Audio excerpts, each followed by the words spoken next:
قربانی کس شخص پر واجب ہے؟ قربانی کس پر واجب ہے، اس کے نصاب کے بارے میں تفصیل سے بتا دیں آصف صاحب کشمیر سے۔ جناب آصف صاحب، قربانی کے نصاب میں 5 چیزیں دیکھی جائیں گی، 5۔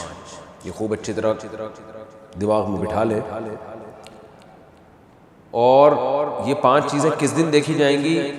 بقرعید کی صبح صادق، یعنی 10 ذی الحجہ کی صبح صادق سے لے کر 12 ذی الحجہ کے غروب آفتاب، یعنی یہ جو 3 دن ہے نا قربانی کے، 10، 11، 12، ان 3 دنوں میں کوئی شخص صاحب نصاب ہو تو اس پر قربانی واجب ہے۔ صاحب نصاب کا مطلب کیا ہے؟ یہاں پر قربانی پر خوب سمجھ لیں، سونا ہو کسی کے پاس، یا چاندی ہو، یا مال تجارت ہو۔ تجارتی مال کا مطلب وہ چیز جو بیچنے کی نیت سے خریدی ہو، کوئی پراپرٹی ہے بیچنے کے لیے خریدی، دکاندار کا جو جتنا سامان دکان میں پڑا ہوتا ہے سب بیچنے کے لیے خریدا ہوتا ہے، کوئی کپڑا آپ نے خریدا تھا، خریدتے ہوئے بیچنے کی نیت تھی، تو یہ تجارتی مال کہلاتا ہے۔ چوتھی چیز ہے نقد رقم، کیش، یعنی جو بھی آپ کے پاس بینک میں یا جیب میں جو کیش اماؤنٹ پڑا ہوتا ہے، یہ 4 چیزیں ہوتی ہیں۔ 5ویں چیز ہے ضرورت سے زائد سامان۔ ضرورت سے زائد سامان میں بہت تفصیل ہے، آسان اس کی ایک جو ہم اگر ضبط کر سکتے ہیں تو وہ چیز جو پورے سال بھی استعمال نہ ہوتی ہو، گھریلو چیزوں میں وہ چیزیں جو پورے سال بھی استعمال نہ ہوتی ہو، جیسے کپڑے کوئی یا برتن ہے، ڈنر سیٹ ہے، پورے سال استعمال نہیں آتا۔ اسی طرح کوئی پراپرٹی پڑی ہوئی ہے جو نہ کرائے پر دی ہے آپ نے اور نہ آپ اس میں رہتے ہیں، وہ پراپرٹی بھی ضرورت سے زائد میں داخل ہے۔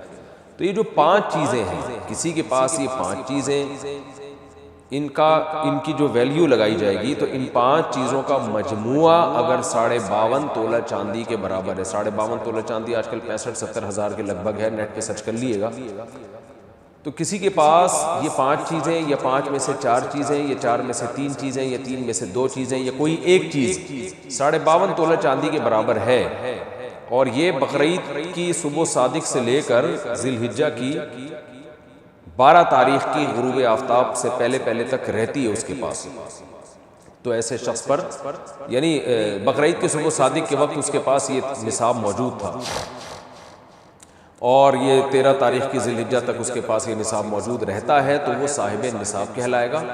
13 تاریخ نہیں، سوری 12 تاریخ، 10، 11، 12، 3 دن، تو وہ صاحب نصاب کہلائے گا اور اس پر قربانی واجب ہے، بشرطے کہ یہ جو 5 چیزیں یا 4 یا 3 یا 2 چیزیں میں نے بتائی ہیں، ان میں سے سب سے پہلے قرضہ مائنس کیا جائے گا، یعنی قرضہ مائنس کر کے 52.5 تولہ چاندی کے برابر بن رہا ہو۔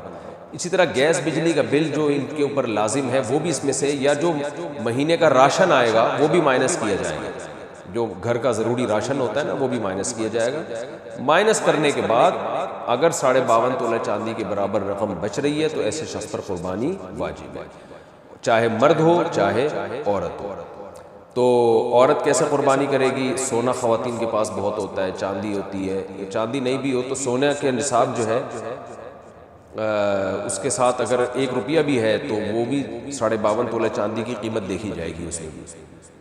تو عورت کیسے قربانی کرے گی؟ اس کے پاس تو کیش نہیں ہوتے عام طور پہ، تو پورے سال جمع کرے، تھوڑے تھوڑے اپنی جیب خرچی سے بچایا کرے، یا سونا کو بیچ کر کرے۔